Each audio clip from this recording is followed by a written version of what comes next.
বাংলাদেশ টেলিযোগাযোগ নিয়ন্ত্রণ commission BTRC সাম্প্রতিক ড্রাফট টেলিকম নেটওয়ার্ক ও লাইসেন্সিং রিফর্ম পলিসি 2025 উদ্যোগে বিষয়টি বাংলাদেশ জাতীয় দল বিএনপির দৃষ্টিগোচর হয়েছে। এই উদ্যোগ প্রশংসনীয় হলেও আমরা এই ধরনের একটা জাতীয় গুরুত্বপূর্ণ ক্ষেত্রে তড়িঘড়ি করে সিদ্ধান্ত গ্রহণ করার বিষয়ে আমাদের উদ্বেগ প্রকাশ করছি।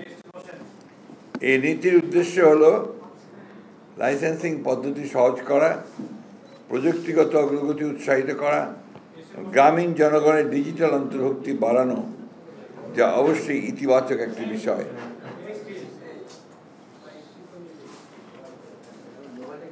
তবে খসড়া নীতিমালাটি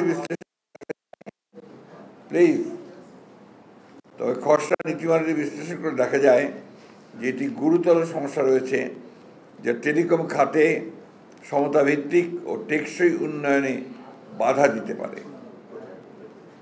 বিএনপি গঠনমূলক মনোভাব নিয়ে এই খসড়ার সম্ভাব্য দুর্বলতা, অস্পষ্টতা এবং বড় মোবাইল অপারেটরদের পক্ষে অধিক সুবিধা পাওয়ার কিছু ধারা তুলে ধরেছে, যা ছোট ও মাঝারি ব্যবসা প্রতিষ্ঠান এবং স্থানীয় উদ্যোক্তাদের ক্ষতিগ্রস্ত করতে পারে। আমরা সরকারকে জানাই, এই গুরুত্বপূর্ণ নীতি বাস্তবায়নের আগে তারা যেন পূর্ণাঙ্গ আর্থিক ও সামাজিক প্রভাব বিশ্লেষণ এবং সংশ্লিষ্ট সব পক্ষের এসএমই বিশেষজ্ঞ ভোক্তা সংগঠনের সঙ্গে অংশগ্রহণমূলক আলোচনা করার পর নীতিমালা চূড়ান্ত করেন। বিশেষ করে সামনে জাতীয় নির্বাচনকে সামনে রেখে বিবেচনায় রেখে এই ধরনের একটি জাতীয় গুরুত্বপূর্ণ নীতিমালা এ সময়ে একতরফাভাবে প্রণয়ন করা সমীচীন হবে না বলে বিএনপি বিশ্বাস করে। সম্ভাব্য সমস্যা ও চ্যালেঞ্জ: বাজারে একচেটিয়া আধিপত্যের ঝুঁকি, একাধিক সেবা খাতে মালিকানা রাখার নিষেধাজ্ঞা তুলে নিলে বড় মোবাইল অপারেটররা একাধিক খাতে একচেটিয়া নিয়ন্ত্রণ প্রতিষ্ঠা করতে পারবে। এতে প্রতিযোগিতা কমে যাবে, ছোট প্রতিষ্ঠানগুলো পিছিয়ে পড়বে। এসএমইদের আর্থিক সংকটে পড়ার আশঙ্কা দেখা দেবে।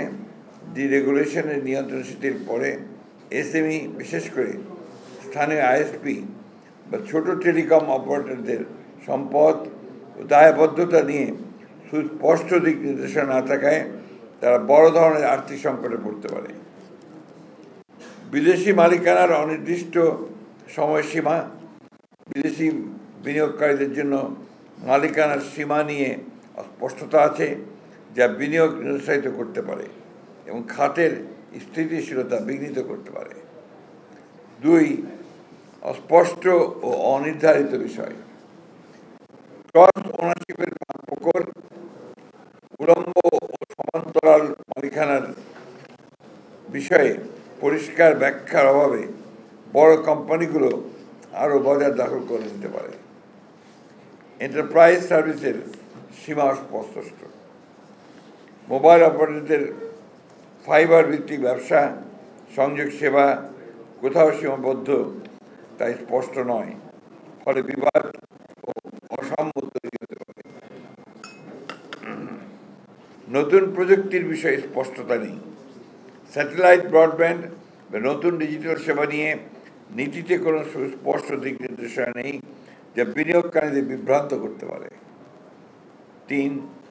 বড় মোবাইল অপারেটরদের প্রতি পক্ষপাত। একক লাইসেন্সের বাধা এসএমইর জন্য আইএসপি লাইসেন্স একীভূত করার ফলে বড় প্রতিষ্ঠানগুলো সুবিধা পাবে।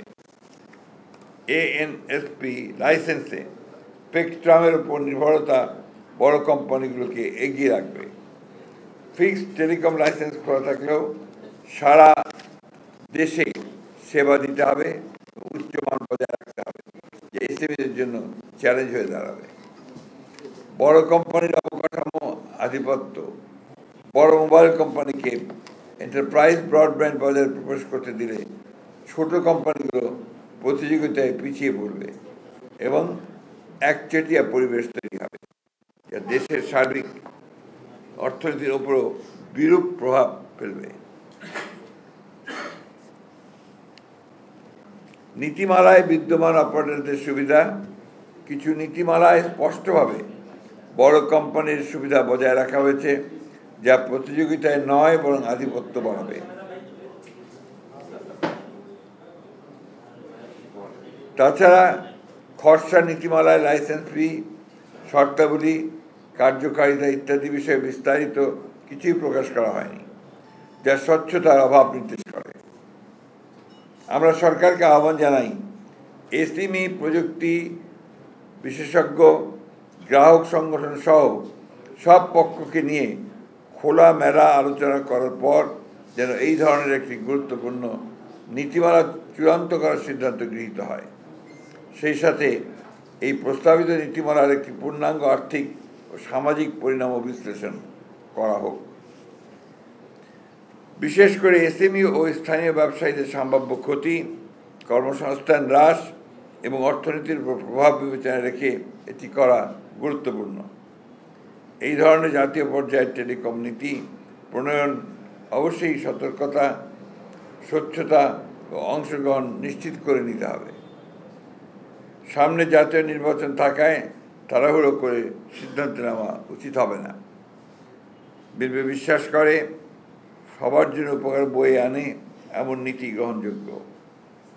ডিজিটাল সংযুক্তির মাধ্যমে সমতাভিত্তিক উন্নয়ন ও ডিজিটাল নিরাপত্তা ও সার্বভৌমত্ব রক্ষার অঙ্গীকারী আমরা কাজ করে যাব। আপনাদের সবাইকে ধন্যবাদ।